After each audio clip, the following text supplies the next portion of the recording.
আসহাবে কাহাফের যুবকেরা, ওদের একটাই গুণ, ওরা পূজা পছন্দ করে না, মূর্তি পছন্দ করে না।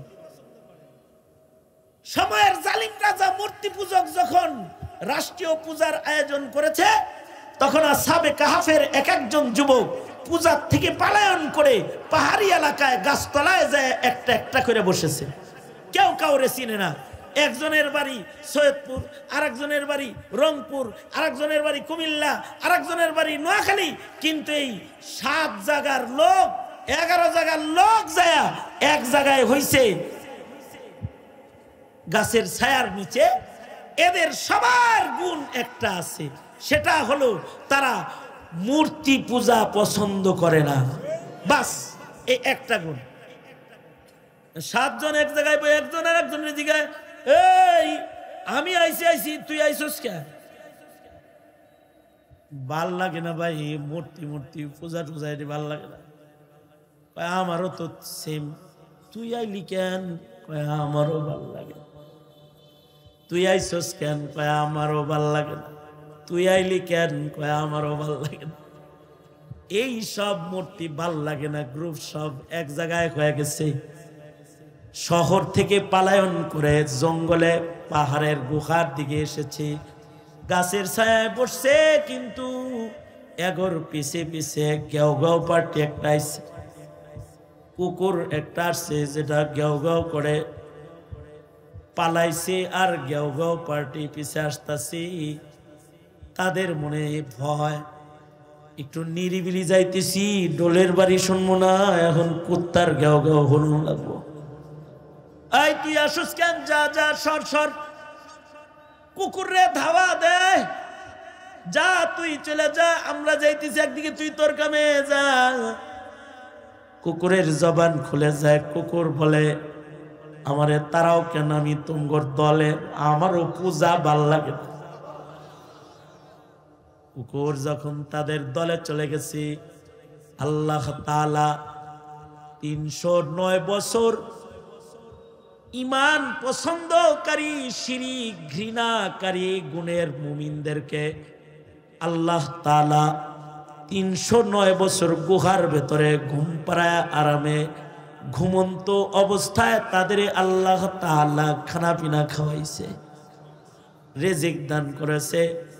শুধু এ আসহাবে কাহাফকেই ঘুম পাড়ায় নাই, কুকুরকেও ঘুম পাড়ায়ছে। দেখলে মনে হতো জাগ্রত আছি, কেউ বিশ্রাম নিতেছি, আসলে ঘুমায় রয়েছি। আর মহান আল্লাহ মায়ের পেটে যেমন করে নাভি দিয়া খাওয়ায়, আল্লাহ তাআলা তাদের শ্বাস প্রশ্বাসের মাধ্যমে 309 বছর ঘুমন্ত অবস্থায় গুহার ভেতরে মহান আল্লাহ রিজিক দান করেছে। আবার সূর্যকে আদেশ করেছে, এই সাইড হয়ে যাস, চোখে জানি সূর্যের আলো লেগে ঘুম ভেঙে না যায়। সুবহানাল্লাহ। কালকে বইল আগামীকাল, কতটুকুন গুণের কারণে। শুধু মূর্তি অপছন্দ করার গুণের কারণে যদি 309 বছরের ঘুম হয়, তাহলে বৈষম্য বিরোধী ছাত্র জনতার সেই মূর্তি ঘৃণা ইমানের সেই সৈনিকের কাফেলা, যারা 5 তারিখে দেশ রাজাকার মুক্ত করে,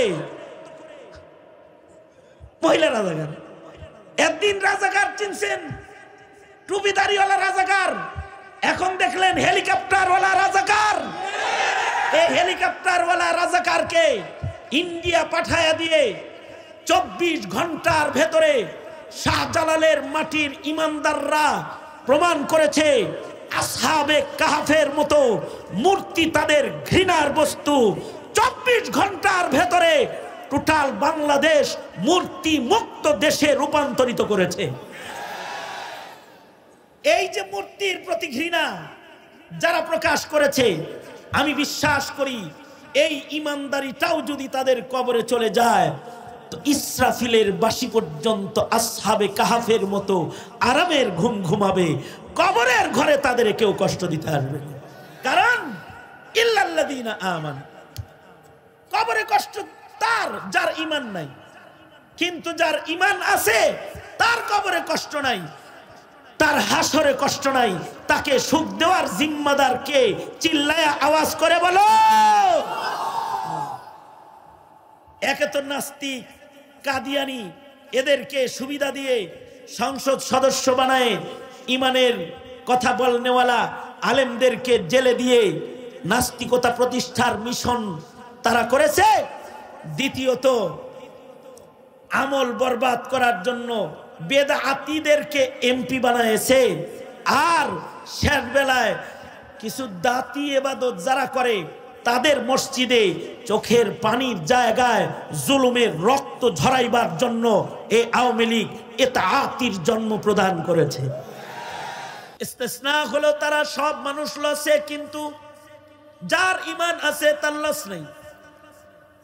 কিন্তু যদি বেঈমান হয়ে যায় তাহলে লসে পড়ে যাবে, মরার সাথে সাথে দোজখে চলে যাবে। আর যদি মরার সময় মুমিন হালতে রয় তাহলে লস নাই, জান্নাতে ঢুকে যাবে। মরার সময় তার সাথী যদি নেক আমল হয় লস নাই, তার নেক আমল কবরে তাকে পাহারা দিয়া আরামের ঘুম ঘুম পাড়াইয়া দিবি। ময়দানে মাহশরে বিচারের আদালতে নেক আমলের পুটলা লইয়া আল্লাহর সামনে এসে দাঁড়ায় যাবে। যার গুনাহ নাই নেক আমল আছে এমন পুটলা লইয়া দাঁড়ায় যাবে। ভয় নাই, লস নাই, নেক আমল ওজন হয়ে যাবে। আর জান্নাতের স্থায়ী মৃত্যুবিহীন হায়াত আল্লাহ তাআলা তাকে চিরদিনের জন্য দান করবে। কিন্তু যদি হয় বেঈমান, যদি ঈমান না থাকে তাইলে তার লস। এ কারণে আমি যেন বেঈমান হিসেবে কবরে চলে না যাই, আপনি যেন বেঈমান হিসেবে কবরে না যান, অথবা নাস্তিকদের দলে কবরে না যান, অথবা কাদিয়ানীদের দলে কবরে না যান। ইমানদারের দলে যেন কবরে যাওয়া হয়, এটা হলো খেয়াল করার বিষয়। আমার সন্তান যেন হিন্দুদের দলে কবরে চলে না যায়, নমাজির দলে, ইমানদারের দলে যেন কবরে যায়, এটা হলো বিবেচনার বিষয়। কারণ তার ঈমান যদি কবরে যাওয়ার সময় সাথী হয় তাহলে সে আল্লাহর কাছে গেল, আর যার ঈমান সাথী না সে শয়তানের কাছে গেল। ঠিক কিনা? জোরে আওয়াজ করে বলেন। বেঈমানের কাছে গেল। 16টা বছর এই প্রজন্মরে বেঈমান বেআমল বানাইবার চেষ্টা করেছে আওয়ামী লীগ সরকার। 16টা বছর। যত সামান্য ঈমান, এইটা থেকে জাতির মুসলমানদেরকে দূরে সরাইছে। যতটুকুন ঈমানদারি স্কুল সিলেবাসে ছিল এগুলোকে কেটে সেটে সরাইয়া দিয়ে হিন্দুত্ববাদ প্রবেশ করাইছে। হিন্দু বানাইবার চক্রান্ত করেছে। বাপ ধরছে যে ঈমানদার 1 নাম্বার, আমলওয়ালা 1 নাম্বার। বাপ ছিল 1 নাম্বার ঈমানদার, 1 নাম্বার আমলওয়ালা। কারণ ঈমানদারেরাই মসজিদ বানায়, এর লেগা উনি প্রতি উপজেলায় একটা করে মসজিদ বানাইছে। ঈমানের দলিল কোরআন বলে ঈমানদারে মসজিদ বানায়। উপজেলায় উপজেলায় উনি মসজিদ বানিয়ে নিজের ঈমানকে পেশ করেছে। প্রতি রাতে 80 রাকাত নফল নামাজ পড়ে নিজের আমলটাও পেশ করেছে। ডেলি কোরআন মজিদের তিলাওয়াত করেছে, নিজের আমলকে পেশ করেছে। ঘুমটা পড়েছে, লম্বা হাতার জামা গায়ে দিয়েছে, আলেমদেরকে গণভবনে দাওয়াত দিয়ে দিয়ে খাওয়াইছে, কওমি সনদের স্বীকৃতি প্রদান করেছে, ইজতেমার জায়গা প্রদান করেছে, ইসলামিক ফাউন্ডেশন করেছে, কত কিছু করছে। কিন্তু কাউকে ছেলে মাদ্রাসায় দিতে বলে নাই, মসজিদ বানাইছে, কাউকে নামাজ পড়তে বলে নাই, সবাইকে পূজার দাওয়াত দিছে। আহো পূজায় আহো। শুধু কোন ইমানদার যদি পূজা পছন্দ করে তাই তাইলে সে ধ্বংসের ভেতরে চলে যায়। আর কোন ইমানদার যদি খালি পূজারে অপছন্দ করে, কারণ পূজা কি মুসলমানের ইবাদত না মুশরিকের ইবাদত? যদি কোনো মুসলমান মুমিনে পূজা খালি অপছন্দ করে, আল্লাহ তাআলা তার জিম্মাদার হয়ে যায় দুনিয়া আখিরাত সব জায়গায়। আল্লাহু আকবার, জোরে করে আওয়াজ করে বলেন। আসহাবে কাহাফের যুবকেরা, ওদের একটাই গুণ, ওরা পূজা পছন্দ করে না, মূর্তি পছন্দ করে না।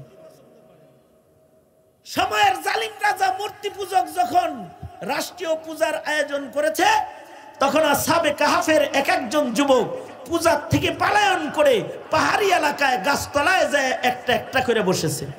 কেউ কাউরে চিনে না। একজনের বাড়ি সৈয়দপুর, আরেকজনের বাড়ি রংপুর, আরেকজনের বাড়ি কুমিল্লা, আরেকজনের বাড়ি নোয়াখালী, কিন্তু এই 7 জায়গার লোক 11 জায়গার লোক যায় এক জায়গায় হইছে গাছের ছায়ার নিচে। এদের সবার গুণ একটা আছে, সেটা হলো তারা মূর্তি পূজা পছন্দ করে না। বাস এই একটা গুণ। 7 জন এক জায়গায়, একজন আর একজনের দিকে, এই আমি আইছি তুই আইসস কে? ভাল লাগে না ভাই, মূর্তি মূর্তি পূজা টুজা এটি ভাল লাগে না। আমারও তো সেম। তুই আইলি কেন? আমারও ভাল লাগে। তুই আইসস কেন? আমারও ভাল লাগে না। তুই আইলি কেন? আমারও ভাল লাগে না। এই সব মূর্তি ভাল লাগে না, গ্রুপ সব এক জায়গায় হয়ে গেছে। শহর থেকে পালায়ন করে জঙ্গলে পাহাড়ের গুহার দিকে এসেছে, গাছের ছায়ায় বসছে, কিন্তু এগোর পিছে পিছে গেও গেও পার্টি একটা আসছে, কুকুর একটা আসছে যেটা গেও গেও করে পালাইছে, আর গেও গেও পার্টি পিছে আসতেছে। তাদের মনে ভয়, একটু নিরিবিলি যাইতেছি, ডোলের বাড়ি শুনবো না, এখন কুত্তার গেও গেও হলুন লাগবো। এই তুই আসুস কেন? যা যা, সর সর। কুকুরে ধাওয়া দে, যা তুই চলে যা, আমরা যাইতেছি একদিকে, তুই তোর কামে যা। কুকুরের জবান খুলে যায়। কুকুর বলে, আমারে তারাও কেন, আমি তোমার দলে, আমারও পূজা ভাল লাগে। কুকুর যখন তাদের দলে চলে গেছে, আল্লাহ তাআলা 309 বছর ইমান পছন্দকারী, শিরক ঘৃণাকারী গুণের মুমিনদেরকে আল্লাহ তাআলা 309 বছর গুহার ভেতরে ঘুম পাড়ায় আরামে ঘুমন্ত অবস্থায় তাদের আল্লাহ তাআলা খানা পিনা খাওয়াইছে, রিজিক দান করেছে। শুধু এ আসহাবে কাহাফকেই ঘুম পাড়ায় নাই, কুকুরকেও ঘুম পাড়ায়ছে। দেখলে মনে হতো জাগ্রত আছি, কেউ বিশ্রাম নিতেছি, আসলে ঘুমায় রয়েছি। আর মহান আল্লাহ মায়ের পেটে যেমন করে নাভি দিয়া খাওয়ায়, আল্লাহ তাআলা তাদের শ্বাস প্রশ্বাসের মাধ্যমে 309 বছর ঘুমন্ত অবস্থায় গুহার ভেতরে মহান আল্লাহ রিজিক দান করেছে। আবার সূর্যকে আদেশ করেছে, এই সাইড হয়ে যাস, চোখে জানি সূর্যের আলো লেগে ঘুম ভেঙে না যায়। সুবহানাল্লাহ। কালকে বইল, আগামীকাল। কতটুকুন গুণের কারণে? শুধু মূর্তি অপছন্দ করার গুণের কারণে যদি 309 বছরের ঘুম হয়, তাহলে বৈষম্য বিরোধী ছাত্র জনতার সেই মূর্তি ঘৃণা ইমানের সেই সৈনিকের কাফেলা, যারা 5 তারিখে দেশ রাজাকার মুক্ত করে, মহিলা রাজাকার, একদিন রাজাকার চিনছেন, টুপিদারিওয়ালা রাজাকার, এখন দেখলেন হেলিকপ্টারওয়ালা রাজাকার। এই হেলিকপ্টারওয়ালা রাজাকারকে ইন্ডিয়া পাঠায়া দিয়ে 24 ঘন্টার ভেতরে শাহজালালের মাটির ইমানদাররা প্রমাণ করেছে আসহাবে কাহাফের মতো মূর্তি তাদের ঘৃণার বস্তু। 24 ঘন্টার ভেতরে টোটাল বাংলাদেশ মূর্তি মুক্ত দেশে রূপান্তরিত করেছে। এই যে মূর্তির প্রতি ঘৃণা যারা প্রকাশ করেছে, আমি বিশ্বাস করি এই ইমানদারিটাও যদি তাদের কবরে চলে যায় তো ইসরাফিলের বাঁশি পর্যন্ত আসহাবে কাহাফের মতো আরামের ঘুম ঘুমাবে। কবরের ঘরে তাদের কেউ কষ্ট দিতে আসবে না, কারণ ইল্লাল্লাযীনা আমানু, কবরে কষ্ট তার যার ঈমান নাই, কিন্তু যার ঈমান আছে তার কবরে কষ্ট নাই, তার হাসরে কষ্ট নাই। তাকে সুখ দেওয়ার জিম্মাদার কে? চিল্লায়া আওয়াজ করে বলো। একে তো নাস্তিক, কাদিয়ানি, এদেরকে সুবিধা দিয়ে সংসদ সদস্য বানায়, ইমানের কথা বলনেওয়ালা আলেমদেরকে জেলে দিয়ে নাস্তিকতা প্রতিষ্ঠার মিশন তারা করেছে। দ্বিতীয়ত আমল বরবাদ করার জন্য বেদাতীদেরকে এমপি বানায়েছে। আর শেষ বেলায় কিছু দাতি ইবাদত যারা করে তাদের মসজিদে চোখের পানির জায়গায় জুলুমের রক্ত ঝরাইবার জন্য এই আওয়ামী লীগ ইতাআতির জন্ম প্রদান করেছে। এইভাবে করে ঈমান আর আমলকে তছনছ করে দিয়েছে, আমাদের শিক্ষা সিলেবাসকে ধ্বংস করে দিয়েছে। জানি না যদি এই শিক্ষা সিলেবাস যেটা এখন আছে, অথবা যে অবস্থায় এখন ছেলেরা ধর্ম শিখে, ঈমান শিখে, এই নীতি রীতি নীতি যদি চালু থাকে, ওই দিন বেশি দূরে নয়, শাহজালালের বাংলায় প্রজন্ম তোমার সন্তানকে মুসলিম হিসাবে পাওয়া কঠিন হয়ে যাবে। সুতরাং একটা সময় এসেছে, অথবা সাউমিল হকের সময়, সত্য বলার সময় এসেছে। সেটা হলো যারা এই প্রজন্মের ঈমানের দায়িত্ব নিবে, আমলের দায়িত্ব নিবে, এ সত্যটা কানে পৌঁছায় দাও, তারাই এদেশের রাষ্ট্র ক্ষমতা চালাবে। পৌঁছায় দাও, বলে দাও এ মুসলমানের মাটিতে সত্যের পথে সত্যের আওয়াজ তুলো। যারা ঈমানের পক্ষে, ইসলামের পক্ষে, তারা দেশ চালাবে। আর যারা ঈমান ইসলামকে কবর দেওয়ার ধান্দাবাজি করে বেড়ায়, ঘাটটা ধরে একটা একটা করে সব হাসিনার মতো বিদায় করে দেওয়া হবে, আওয়াজ তুলো। কারণ হলো ভাওতাবাজির দিন শেষ, কোরআন সুন্নাহর বাংলাদেশ। হ্যাঁ, এই হক হক্কানিয়তের পথে চলতে গেলে তোমাকে কুরবানি দেওয়া লাগতে পারে, অথবা সাউবিস সাবর, তোমাকে এই কুরবানি কেউ গ্রহণ করে নিতে হবে। আল্লাহ তাআলা সালেহ ইনসান ও মুসলিহদের জামাতের মাধ্যমে জমিনের তহারাত ও পবিত্রতা, আবেদ ও মুজাহিদদের মাধ্যমে, দাঈদের মাধ্যমে জমিনকে আল্লাহ পাকের খেলাফত প্রতিষ্ঠার জন্য আল্লাহ তাআলা মৌলিক নীতিমালা সূরাতুল আসরের ভেতরে সংক্ষেপে বর্ণনা করেছে।